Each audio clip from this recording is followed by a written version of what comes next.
Hello दोस्तों, welcome to MH के classes. दोस्तों, आज की जो सबसे ब्रेकिंग न्यूज़ है बीएड को लेके वो ये है कि बीएड की काउंसलिंग जो स्टार्ट होने वाली है वो 19 अक्टूबर से स्टार्ट होने वाली है। दोस्तों, आप सब लोग जानते हैं कि पहले जो ये काउंसलिंग होनी थी वो 21 सितंबर को होनी थी। तो दोस्तों 21 सितंबर को इसलिए नहीं हुई क्योंकि जो बच्चे लास्ट ईयर में हैं उनके एग्ज़ाम्स चल रहे थे, तो इसको देखते हुए बीएड की काउंसलिंग को पोस्टपोन कर दिया गया था। तो दोस्तों, आज की जो लेटेस्ट न्यूज़ है वो यही है कि जो 19 अक्टूबर को ही काउंसलिंग स्टार्ट होगी और ये काउंसलिंग 19 अक्टूबर से लेके 8 नवंबर तक चलेगी। तो दोस्तों, बीएड प्रवेश परीक्षा की काउंसलिंग 19 अक्टूबर से शुरू होगी। परीक्षा की राज्य समन्वयक प्रोफेसर अमिता बाजपेयी ने बताया कि पहले काउंसलिंग की तारीख 21 सितंबर तय की गई थी। आप लोग सब लोग ये बात जानते हैं, लेकिन अंतिम वर्षों की परीक्षा को देखते हुए तारीख को बढ़ा दी गई है। प्रक्रिया 19 अक्टूबर से 8 नवंबर तक चलेगी। नया जो सेशन है वो 9 नवंबर से शुरू किया जाएगा और काउंसलिंग के बाद बची हुई सीटों को पूल काउंसलिंग के द्वारा भरा जाएगा और प्रत्यक्ष प्रवेश के जरिए भरा जाएगा। काउंसलिंग शुल्क जो है वो 750 रुपये होगा। तो दोस्तों, आप लोग जानते हैं कि जो काउंसलिंग की फ़ीस रखी गई है वो 750 रुपये रखी गई है। अभ्यर्थियों को काउंसलिंग के दौरान ऑनलाइन आवेदन पत्र में अपलोड किए गए दस्तावेज की मूल प्रति लानी होगी। तो दोस्तों, ये तो बात हुई कि 19 अक्टूबर से काउंसलिंग स्टार्ट होगी। चलिए हम लोग एक नज़र डाल लेते हैं उन डॉक्यूमेंट्स पर जो काउंसलिंग के समय हमें ले जाना बहुत ज़रूरी है। तो दोस्तों, अगर हम उनमें से कोई भी डॉक्यूमेंट्स नहीं ले जा पाए तो हो सकता हो हमें मेरे लिए परेशानी हो जाए, कॉम्प्लिकेशंस हो जाएं हम लोग की काउंसलिंग में। तो दोस्तों, इसलिए आप लोग ये वीडियो लास्ट तक देखिएगा और डॉक्यूमेंट्स तो ज़रूर देख लिए जो मैंने डिस्कशन मैं करने जा रहा हूँ कि कौन कौन से डॉक्यूमेंट्स नीडेड हैं काउंसलिंग के लिए बीएड की। तो चलिए उस पर एक नज़र डालते हैं कि एक लिस्ट मैंने तैयार करके रखी हुई है।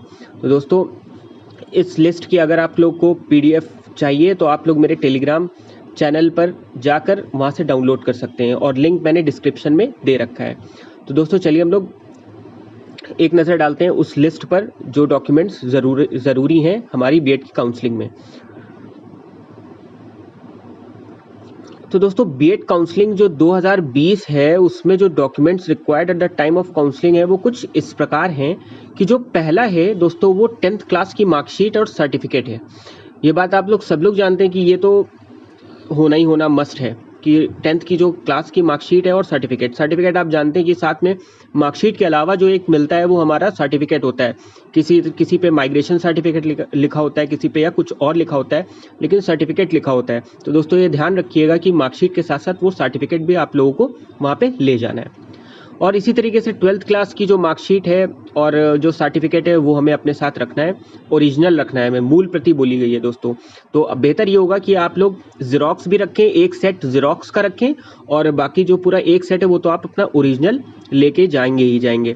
तो दोस्तों, उसके बाद जो थर्ड डॉक्यूमेंट है वो ग्रेजुएशन की मार्कशीट चाहिए। ग्रेजुएशन की मार्कशीट है और बेहतर होगा कि आप अपनी, अगर आपको डिग्री आपने ले लिया, डिग्री आपको मिल गई है तो आप डिग्री की भी ज़ेरॉक्स रख लें या ओरिजिनल डिग्री भी रख लें, ठीक है दोस्तों। लेकिन ग्रेजुएशन की मार्कशीट तो होना मस्ट है। तो थर्ड ईयर की जो मार्कशीट है उसकी मूल प्रति रख लीजिएगा। और दोस्तों, जो चौथा नंबर है वो ये है कि निवास प्रमाण पत्र मस्ट होना मस्ट है बच्चे के पास। अगर वो डोमिसाइल सर्टिफिकेट जिसे बोलते हैं हम लोग, और अगर वो यूपी का है, अगर वो यूपी का बंदा है तो उसका तो बना ही बना होगा, अगर नहीं बना है तो आप बनवा लिए निवास प्रमाण पत्र, ठीक है। या कोई और अगर स्टेट का भी अगर यहाँ पर आवेदन जिसने किया है तो उसके पास भी निवास प्रमाण पत्र होना मस्ट है, ठीक। तो दोस्तों, 5वें नंबर पे जो वो है कैरेक्टर सर्टिफिकेट, और कैरेक्टर सर्टिफिकेट जो है वो आपका वैलिड होता है 6 मंथ के लिए, ये मैंने यहाँ पे मेंशन कर दिया है। तो कैरेक्टर सर्टिफिकेट आप जानते हैं कि आप लोग को जहाँ पर आप लोग ने अभी हाल ही में पास किया है अपना, जैसे 12th पास किया है किसी ने, तो अगर वो कहीं और पे लेना चाह रहा है एडमिशन तो उसको सर्टिफिकेट का कैरेक्टर सर्टिफिकेट की ज़रूरत पड़ती है और वो कॉलेज या स्कूल ही प्रोवाइड करता है। तो दोस्तों, अगर आपका ग्रेजुएशन हो चुका है और अगर आपको कैरेक्टर सर्टिफिकेट नहीं मिला है तो अपने कॉलेज से जाकर आप कैरेक्टर सर्टिफिकेट ले सकते हैं। और दोस्तों, ऐसा नहीं है कि आप अगर स्कूल की तरफ से या कॉलेज की तरफ से नहीं मिला है कैरेक्टर सर्टिफिकेट तो आप ये तहसील से भी बनवा सकते हैं या किसी गैजेटेड ऑफिसर से अपनी सील लगवा सकते हैं एक प्रोफार्मा निकाल कर और उस पर सील गैजेटेड ऑफिसर की लगा सकते हैं, और क्योंकि वो अगर गैजेटेड ऑफिसर की सील है तो वो मान्य होगा कैरेक्टर सर्टिफिकेट। तो दोस्तों छठे नंबर पे जो है वो है इनकम सर्टिफिकेट, और इनकम सर्टिफिकेट आप जानते हैं कि आय प्रमाण पत्र को बोलते हैं, और इसकी भी वैलिडिटी 3 साल की होती है। तो दोस्तों मुझे ये तो पता है कि वैलिडिटी जो होती है वो 3 साल की होती है, लेकिन अब कोरोना के चलते हुए यहाँ पर क्या चेंजेस किए गए ये मुझे नहीं पता है। हो सकता हो कि वैलिडेशन है वो बढ़ा दिया गया हो, तो इसके बारे में मुझे कोई नॉलेज नहीं है। वैसे इसकी जो वैलिडिटी होती है वो 3 साल की होती है। तो दोस्तों अगर आपने नहीं बनवाया है अपना इनकम सर्टिफिकेट तो आपके पास अभी भी टाइम है, आप इनकम सर्टिफिकेट बनवा सकते हैं और इसमें डिले नहीं करिए। और अगर आपके पास बना हुआ है 1-2 साल पुराना, तो आप नेट पर जाकर चेक कर सकते हैं कि आपका इनकम सर्टिफिकेट वहाँ पर दिखा रहा है, शो कर रहा है कि नहीं कर रहा है। तो दोस्तों इनकम सर्टिफिकेट आय प्रमाण पत्र उन्हीं का बनेगा जिनकी सालाना मतलब आय जो है वो 2 लाख से कम होगी, तो वही उन्हीं का इनकम सर्टिफिकेट सिर्फ मान्य होगा, बाकी किसी का बनता भी नहीं है। तो दोस्तों बढ़ते हैं अपने नेक्स्ट डॉक्यूमेंट की तरफ। नेक्स्ट डॉक्यूमेंट है वो है कास्ट सर्टिफिकेट। तो दोस्तों कास्ट सर्टिफिकेट आप जानते हैं कि जाति प्रमाण पत्र, यदि आप किसी विशेष जाति के हैं, जैसे ओबीसी है या शेड्यूल कास्ट हैं या ईडब्ल्यूएस हैं, तो जो भी हैं, तो उसके लिए आपको कास्ट सर्टिफिकेट होना मस्ट है आपका। तो दोस्तों यहाँ पर जो 7 नंबर पर जो सर्टिफिकेट की हमें ज़रूरत है वो है कास्ट सर्टिफिकेट की। और कास्ट सर्टिफिकेट आप जानते हैं कि यदि कोई विशेष जाति किसी की है, जैसे शेड्यूल कास्ट या अदर बैकवर्ड कास्ट ओबीसी जिसे बोलते हैं, या कोई ईडब्ल्यूएस है, तो उसके पास जाति प्रमाण पत्र होना आवश्यक है। तभी अगर जैसे आप जान रहे हैं कि जो इस जनरल रैंक है, एक तो बीएड की आई है और एक है कैटेगरी रैंक। तो जो कैटेगरी रैंक में अगर आपको सीट अपनी चाहिए तो आपके पास कैटेगरी जो आप है आपकी, जैसे ओबीसी है या शेड्यूल कास्ट, तो आपके पास उसका कास्ट सर्टिफिकेट होना जरूरी है। अगर आपके पास कास्ट सर्टिफिकेट नहीं है तो आपको उसमें रिजर्वेशन के अंडर नहीं आएंगे और आपको नहीं मिलेगी सीट। तो इसलिए दोस्तों अगर आपने नहीं बनवाया कास्ट सर्टिफिकेट तो बनवा लिए। इसकी भी वैलिडिटी जो होती है वो 3 साल की होती है, यानी 3 साल तक वैलिड रहता है। तो दोस्तों अगर आपके पास है तो आप नेट पे चेक कर सकते हैं कि वो अभी तक आपका कास्ट सर्टिफिकेट वैलिड है या नहीं है, और अगर है तो अच्छी बात है, अगर नहीं है तो आप जल्द से जल्द बनवा लीजिए, क्योंकि 19 अक्टूबर आने में टाइम बिल्कुल भी नहीं लगेगा। और ये सब जो डॉक्यूमेंट्स हैं इनके लिए बहुत भीड़ जमा भी हो रही होगी, क्योंकि काउंसलिंग डेट आ चुकी है और जिन बच्चों का नहीं बना है तो वहाँ पे वो जाके बनवाना शुरू कर दिया है उन्होंने। तो इसलिए आप भी बिना देरी करे वहाँ पे जाके कास्ट सर्टिफिकेट बनवा सकते हैं।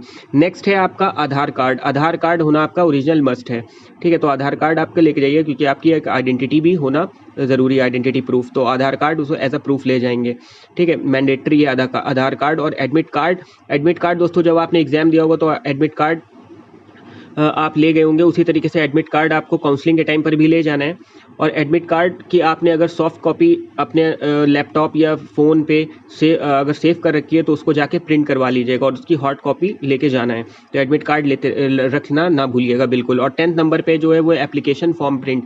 दोस्तों जिस वक्त आपने एप्लीकेशन फॉर्म भरा होगा उस वक्त आपने फॉर्म का PDF सेव किया होगा, ठीक है। तो अगर आपने नहीं सेव किया है तो दिक्कत होने वाली है इसमें। अगर आपके पास सेफ है तो आप उसको प्रिंट निकाल कर हार्ड कॉपी के फॉर्म में उसको ले जा सकते हैं, और पूरा एप्लीकेशन फॉर्म प्रिंट कराना ज़रूरी है। और नेक्स्ट जो 11 नंबर पे वो आपके पासपोर्ट साइज़ फ़ोटोज़ की ज़रूरत आपको पड़ेगी। तो दोस्तों कम से कम 10 से 15 पासपोर्ट साइज़ फ़ोटोज़ अपने साथ रखिएगा, और इससे कम ना रखिएगा। तो 10 से 15 अपने साथ रखिए, क्योंकि कहाँ पे ज़्यादा पड़ जाए ज़रूरत फ़ोटो की हम नहीं कह सकते, ठीक है। तो दोस्तों और 12th नंबर पे जो है वो आपका रिज़ल्ट कौन सा, बीएड का रिज़ल्ट। तो बीएड का रिज़ल्ट जो आपका आपने देखा होगा ऑनलाइन जब चेक किया होगा तो आपकी उसमें रैंक लिस्ट आ रही होगी, उसमें जनरल रैंक और कैटेगरी रैंक दिया होगा और आपके मार्क्स दिए होंगे कि आपको कितने मिले हैं रिटन में। तो दोस्तों वो अगर आपने प्रिंट नहीं निकाला है तो उसकी प्रिंट हार्ड कॉपी उसकी निकाल लीजिएगा, और उसको रैंक लिस्ट भी बोलते हैं। तो रैंक लिस्ट को अपनी प्रिंट कर लीजिएगा और वो भी अपने डॉक्यूमेंट्स के साथ रख लीजिएगा। तो दोस्तों ये थे इम्पॉर्टेंट 12 डॉक्यूमेंट्स जो आपको ले जाना ज़रूरी है, और इसके बिना अगर आप गए तो हो सकता हो आपको परेशानी का सामना करना पड़े। तो दोस्तों ये थे बीएड से रिलेटेड जो भी डॉक्यूमेंट्स रिक्वायर्ड मैंने आपको बता दिया है। तो दोस्तों मिलते हैं फिर से अपनी नेक्स्ट वीडियो में, मेरे साथ जुड़े रहिए। थैंक्स अ लॉट दोस्तों, बाय।